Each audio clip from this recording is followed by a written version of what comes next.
ആത്മഹത്യയാണെന്ന് വരുത്തി തീർക്കാനുള്ള എല്ലാ നീക്കങ്ങളും നടന്നു.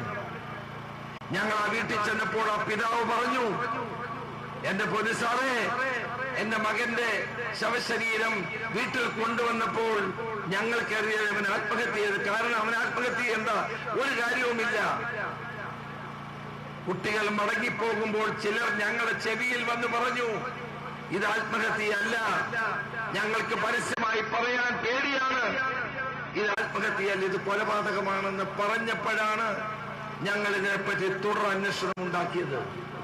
പോസ്റ്റ്മോർട്ടം റിപ്പോർട്ട് ഞാൻ കണ്ടു. പോസ്റ്റ്മോർട്ടം റിപ്പോർട്ടിൽ വ്യക്തമായി പറയുന്നുണ്ട്, മൂലം ആന്തരിക അവയവങ്ങൾക്ക് ക്ഷതമേറ്റിട്ടുണ്ട്. ഇത് ആത്മഹത്യ. ഈ കുട്ടി ആത്മഹത്യ ചെയ്യേണ്ട എന്ത് കാര്യമാണ്? കാണാൻ വേണ്ടി തിരുവനന്തപുരത്തേക്ക് പോയ സിദ്ധാർത്ഥൻ എന്തിന് ആത്മഹത്യ ചെയ്യണം? ആ കുട്ടിയെ തിരിച്ചു വിളിച്ച് 3 ദിവസം ഭീകരമായി മർദ്ദിച്ച് മുഴുവൻ വിദ്യാർത്ഥികളെയും വിളിച്ചുകൂട്ടിയ വിദ്യാർത്ഥികളുടെ മധ്യത്തിൽ വെച്ച് ഭേദ്യം ചെയ്ത് മർദ്ദിച്ച് അവസാനം മരിക്കൂ എന്ന് കണ്ടപ്പോൾ ഹോസ്റ്റലിലെ മുറിയിൽ കൊണ്ട് കെട്ടിത്തൂക്കുകയാണ് ഉണ്ടായത്. ഇവിടുത്തെ ഇടിമുറി ഞങ്ങൾക്കൊന്ന് കാണണം. ഇവിടെ ആരെ ഇടിക്കാനാണ് ഇടിമുറി ഉണ്ടാക്കിയിട്ടുള്ളത്? കേരളത്തിലെ മാർക്സിസ്റ്റ് പാർട്ടി SFIയെ കൊലയാളി സംഘങ്ങളാക്കി മാറ്റുന്നു. കേരളത്തിലെ എല്ലാ കലാലയങ്ങളിലും ഇതുപോലെ ഇവർക്ക് ഇടിമുറികളുണ്ട്. SFI അല്ലാതെ മറ്റൊരു സംഘടനയ്ക്കും പ്രവർത്തിക്കാൻ കഴിയുന്നില്ല. എല്ലാവരെയും അടിച്ചമർത്തുന്നു. ഇവർക്ക് പ്രത്യേക ഗുണ്ടാ സംഘങ്ങൾ പരിശീലനം നൽകുകയാണ്. പ്രത്യേക പരിശീലനം ശ്രദ്ധിച്ച ഗുണ്ടകളാണ് ഓരോ കോളേജിലും. പഠിച്ചാലും ഇവരുടെ കോഴ്സ് തീരില്ല. വീണ്ടും കോളേജിൽ പഠിക്കുകയാണ് ഇവർ.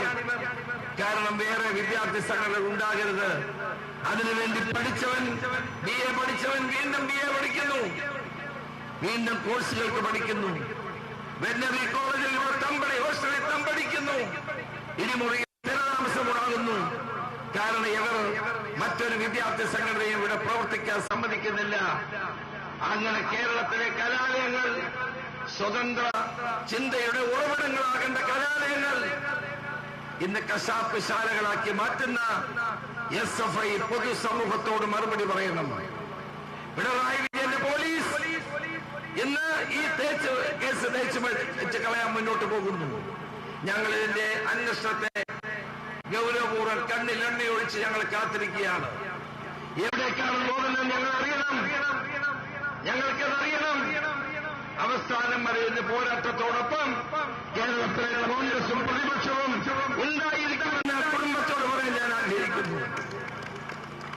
വേദനാജനകമായ മനസ്സാക്ഷി മരവിച്ച് ഇല്ലാത്ത ഏതൊരാളും ദുഃഖിക്കുന്ന ഈ നിഷ്ഠൂരമായ കൊലപാതകത്തെ ആത്മഹത്യയാക്കി മാറ്റാനും പ്രതിയെ രക്ഷിക്കാൻ സ്ഥലത്തെ മുൻ MLA അടക്കം നേതാക്കന്മാർ മജിസ്ട്രേറ്റിന്റെ മുമ്പിലും ഡിവൈഎസ്പിയുടെ മുമ്പിലും ബഹളമുണ്ടാക്കുന്ന അപൂർവമായ കാഴ്ചയാണ് നമ്മൾ കണ്ടുകൊണ്ടിരിക്കുന്നത്.